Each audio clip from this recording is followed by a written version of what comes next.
উফ, কি যে মারাত্মক হয়েছিল ভাজা সর্ষে দিয়ে এই কাঁচা মাছের ঝোলটা।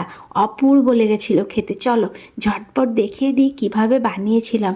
তো প্রথমেই কড়াইতে আমি 1 চামচ কালো সর্ষে আর 1 চামচ হলুদ সর্ষে নিয়ে হালকা করে ভেজে নিয়ে রেখে দিলাম তুলে। এবার একটা মশলার জন্য একটা পেঁয়াজ নিয়ে নিয়েছি আর কয়েক টুকরো রসুন, আর দিয়ে দিলাম একটা টমেটো, আর দেবো 2টো কাঁচা লঙ্কা আর 2টো শুকনো লঙ্কা। একটুখানি জল দিয়ে এটাকে মিহি করে বেটে নিতে হবে।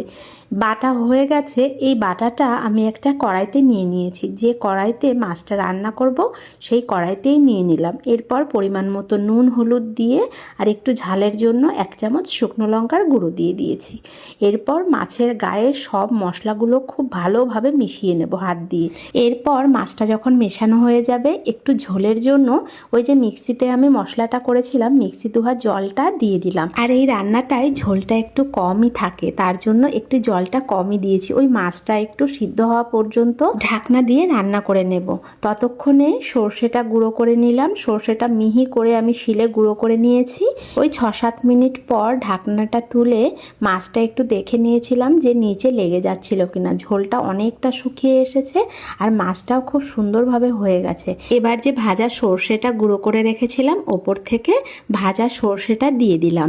এবার এর ভেতরে একটা তড়কা দিতে হবে। তার জন্য আমি তেল নিয়ে নিয়েছি। তেলটা ভালো করে গরম হয়ে গেলে কালো জিরে ফোড়নে দিয়ে টমেটো আর বড় বড় করে ছাড়িয়ে নেওয়া পেঁয়াজ আর কাঁচা লঙ্কা দিয়ে হালকা করে একটু ভেজে নিয়ে মাছের ওপরে দিয়ে দিতে হবে ফোড়নটা। এবার গ্যাসের ফ্লেমটা প্রথমে হাই ফ্লেমে দিয়ে ওই 1 মিনিট মতো একটু ফুটিয়ে নেব। তারপর গ্যাস বন্ধ করে দিলে রেডি হয়ে যাবে ভাজা সর্ষে দিয়ে কাঁচা রুই মাছের ঝাল। এটা গরম গরম ভাতের সঙ্গে খেতে দুর্দান্ত লাগে। তোমরা যারা এখনো পর্যন্ত রেসিপিটা ট্রাই করোনি, একবার হলেও এই রেসিপিটা দেখে শুধু বাড়িতে ট্রাই করে দেখো, অপূর্ব লাগে খেতে। আরও এরকম সুন্দর সুন্দর ঘরোয়া রেসিপি দেখতে হলে প্লিজ আমার পেজটাকে ফলো করে রেখো, তাহলে সবার প্রথমে রেসিপিগুলো তোমার কাছে পৌঁছে যাবে।